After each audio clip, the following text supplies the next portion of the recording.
Bonjour à tous et bienvenue dans ce nouveau numéro de Décodeur. On a décidé de recommencer l'année en force en consacrant ce numéro au chant lyrique, une discipline souvent méconnue. Et quel meilleur endroit pour en parler que le grand manège Namur Concert Hall. Salut Corinne. Salut Sébastien, alors je suis en train de faire mon petit programme pour aller voir des spectacles. Alors qu'est-ce que le chant lyrique? C'est la question que j'ai décidé de poser à Jean-Marie Marchel, qui est le directeur du CAVEMA, le Centre d'art vocal et de musique en scène. C'est parti. Belle découverte. Moi, de mon côté, je vais partir à la rencontre de Camille Bensaïm Lachiri. Alors, c'est un jeune chanteur lyrique très talentueux, il est baryton. Il est jeune, mais il a déjà énormément d'expérience, beaucoup de spectacles à son actif et même des prix. Et puis, je partirai à votre rencontre pour vous demander, à vous, ce que représente pour vous le chant lyrique. Je m'appelle Camille Bensaïm Lachiri, j'ai 28 ans, je suis namurois. Et après m'être formé au piano, à l'économie et à l'opéra, j'ai décidé de choisir l'opéra et je suis donc chanteur lyrique. Ce que j'adore dans la vie, c'est les voyages. Et grâce à mon métier, en fait, je voyage beaucoup. Et encore plus que les voyages, c'est la nourriture. Et tout ce qui touche à la nourriture, le vin, la bière, les tapas, c'est vraiment ce qui me drive. Et j'ai la chance de pouvoir faire un métier où je goûte à plein de nourritures de cultures différentes. Et ça me donne beaucoup de plaisir. Je sais pas si tout le monde pourrait être chanteur lyrique. Je pense qu'il y a certaines voix qui sont très naturelles, des gens qui ouvrent la bouche et ça sonne magnifiquement bien directement. Et donc ceux-là ont peut-être plus facile à être chanteur d'opéra. Et d'autres, et je crois que c'est plus mon cas, qui ont dû travailler beaucoup. Moi, ce qu'on a découvert chez moi au début, c'était pas une voix, c'était plus une personnalité. Et j'ai vraiment bossé ma technique pour avoir la voix que j'ai aujourd'hui. Pour devenir soliste, il y a différents parcours. Encore une fois, il y a des gens qui font des très bons concours directement, des très bonnes auditions et qui sont projetés sur le devant de la scène. Et d'autres qui prennent un parcours différent. Par exemple, moi, je suis rentré dans le chœur de chambre de Namur. J'ai découvert le chant comme ça et c'est eux qui m'ont propulsé en tant que soliste. La voix, c'est un instrument qu'on travaille tous les jours. C'est ça qui est très compliqué en fait, c'est que notre corps va changer. C'est pas comme un piano, ici j'ai l'instrument qui est à côté de moi, je peux l'accorder, le régler. La voix, c'est notre corps. C'est quand on prend du poids, ça change. Quand on maigrit aussi, quand on a des difficultés amoureuses, quand on a un décès. Donc ça qui est vraiment difficile, c'est que le chanteur va tous les jours réaccorder son instrument, faire ses petites vocalises au piano, des fois apprendre à se taire. Et donc il faut à la fois être impatient, avoir envie de travailler, et aussi extrêmement patient parce que le corps prend son temps. Et donc il faut avoir une vision qui a 1, 2, 3, 4 ans quand on aborde des rôles, et quand même tous les matins se lever et faire ses vocalises au piano. En fait, on peut être chanteur de disques, c'est-à-dire avoir une très jolie voix et faire seulement des disques. Mais moi, c'est pas ça qui m'intéresse. Ce que j'aime beaucoup, et c'est pourquoi j'ai choisi ce métier, c'est parce qu'on est acteur également. Et donc, on est sur une scène, on a des costumes, des maquillages.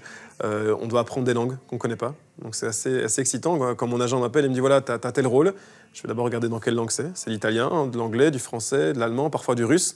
Et donc, c'est s'approprier cette langue, c'est prendre des coachings.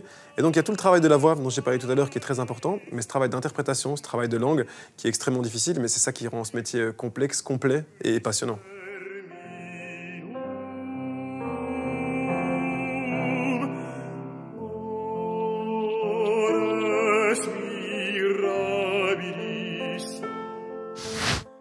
Alors Camille, tu es chanteur lyrique, ça on le sait, mais tu as une autre passion, tu l'as déjà dit, c'est manger. Et on va quand même, pour expliquer en fait pourquoi on est ici, pourquoi il y a tout ça, c'est même plus qu'une passion, c'est devenu une deuxième activité. Exactement. J'avais du mal un peu à l'époque quand j'ai commencé ma carrière à équilibrer tout ce qui était seulement chant. Je passais mon temps à prendre une valise chez moi, à partir pour 7 mois, à pas rentrer, à faire des auditions. C'est très sympa sur le papier. Dans la vie réelle, c'est moins sympa. C'est beaucoup de chambres d'hôtel, c'est beaucoup de moments passés tout seul. Et je suis très proche de ma famille, de mes amis, de ma ville aussi. Je suis namurois, très namurophile, très chauvin. Et en fait, le restaurant ici, ben voilà, la Veuve Billa, que j'ai ouvert ici, m'a permis de trouver une sorte d'équilibre entre la vie de chanteur et ce que j'aime beaucoup, qui est ma ville, ma famille et la nourriture. Comment tu vis justement cette vie de voyage? T'aimes bien le voyage, ça tombe bien? C'est particulier. En fait, ça va beaucoup dépendre de l'équipe qui est sur place. Et je te jure, il y a deux scénarios possibles. C'est soit on arrive là-bas, il y a une équipe qui est géniale. Là, je reviens de Toulouse où j'ai chanté mon premier Papageno au théâtre du Capitole. On passe 2 mois de malade qui passent à la vitesse de l'éclair. Et quand on doit les quitter, c'est la fin du monde parce on s'est créé une famille, on s'est créé des relations, on a vécu le temps de 2 mois, ce que parfois on vit en 3-4 ans avec d'autres personnes. Ça, c'est la première possibilité. La deuxième, c'est voilà, on est avec des gens qu'on n'aime pas du tout. Ça m'est déjà arrivé pas mal de fois. On n'a rien à leur dire. C'est très long. Voilà, à ce moment-là, je vais au musée, je vais voir des concerts, je vais au cinéma tout seul. Et quand on termine la production, c'est la délivrance. On rentre chez soi, on est content. Et donc, dans les deux cas, je sais pas ce que je préfère.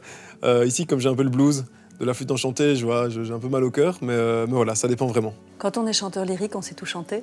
Non, pas du tout. Pas du tout. Et c'est un truc avec lequel j'ai beaucoup de mal, c'est quand on va au karaoké avec mes potes, je sais pas chanter la variété.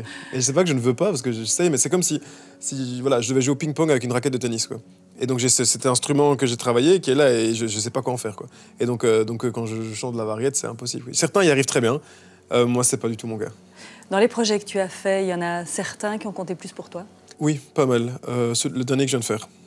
Papageno, c'était mon rôle préféré, une mise en scène vraiment chouette avec des super chanteurs dans un théâtre qui est le Théâtre du Capitole, qui est un des meilleurs orchestres d'Europe, un des meilleurs théâtres d'Europe, qui est, pour moi, c'était un peu un accomplissement aussi d'arriver là. Les premières fois que j'ai pu chanter à la Monnaie, aussi à l'Opéra de Liège. Souvent, les productions sont importantes, mais c'est aussi les personnes qui sont dans le public. Puis chanter pour mes parents sur des grandes scènes aussi. Et les Liégeois, c'est un bon public. Les publics liégeois, c'est le top. Le top. Et franchement aussi en Ardennes, j'ai fait des petits concerts en Ardennes comme ça, où on fait un petit récital et où les gens, enfin, après le concert, viennent parler avec nous. Il y a vraiment... Le mur est cassé. Et donc on se retrouve dans une salle du village à manger du pâté gourmet, à discuter avec des bières, truc qu'on ne fait pas à Paris, que je ne veux pas faire dans d'autres villes. Et ça, c'est hyper important à la rencontre du public. Tu as reçu certaines récompenses. Qu'est-ce que ça te fait? C'est important pour toi? C'est pas important dans le sens que c'est pas ça qui va me faire me sentir plus important, etc. C'est juste que c'est des bons indices pour dire qu'on est sur la bonne voie. Et c'est dur d'être chanteur parce que c'est un travail de tous les jours, c'est un travail qui est compliqué. Des fois ça va pas du tout. On se réveille le matin, on n'a pas de voix, j'ai l'impression que je pourrais plus jamais chanter de ma vie. Puis des fois je suis au top, j'arrive sur scène, tout le monde applaudit, j'ai l'impression que je suis le maître du monde et puis je rentre dans ma loge et c'est l'inverse. Et donc cet ascenseur émotionnel est extrêmement dur à gérer. Ces prix et ces récompenses, ces choses-là donnent un petit peu de continuité à mon parcours et c'est des bouées sur lesquelles je peux me raccrocher en fait, quand je suis perdu au milieu de ces ascenseurs un peu durs à gérer. Que tu parles justement de parcours, comment est-ce que tu vois la suite? Parce que tu es jeune. Oui, tout à fait. Pour un chanteur d'opéra, c'est assez jeune. Je crois qu'on n'a pas dit que tu étais baryton. Tout à fait, exactement. Je suis baryton, donc c'est la voix la plus commune pour un homme. Et pour la suite, ce que je veux continuer à faire, c'est juste prendre du plaisir en chantant, continuer à travailler, à m'améliorer. C'est vraiment le travail du chant, le travail de sa technique, le travail de son corps, c'est un peu une lutte contre soi-même aussi, et c'est une découverte de soi. C'est quelque chose dont on doit être très honnête quand on chante. Il y a la voix, mais il y a aussi chanter avec le corps, il y a les émotions, c'est quelque chose qui est extrêmement lié au psychologique. Et donc le travail que je fais en fait dans ma technique vocale et dans ma carrière, c'est un travail que je fais en tant qu'homme. Et le Camille se découvre au fur et à mesure que le baryton découvre le baryton. Et c'est vraiment un travail qui se fait main dans la main et qui est un travail de vie au final, et qui fait que parfois c'est très agréable, parfois très compliqué aussi. Pour l'instant, tu es en repos. C'est pour ça aussi qu'on est ici. Exactement, chez moi. Donc on va déguster. Je te remercie en tout cas. Merci à toi, Corinne. Et plein de bonnes choses pour la suite. C'est gentil. Et là, c'est une petite brique que je déguste. Exactement, un briouat, oui. Recette de ma grand-mère. Ah, top. Je suis de retour au Grand Manège à Namur et je vais partir à votre rencontre pour vous demander ce que représente pour vous le chant lyrique. Des personnes qui chantent des paroles qu'on ne comprend pas toujours très bien.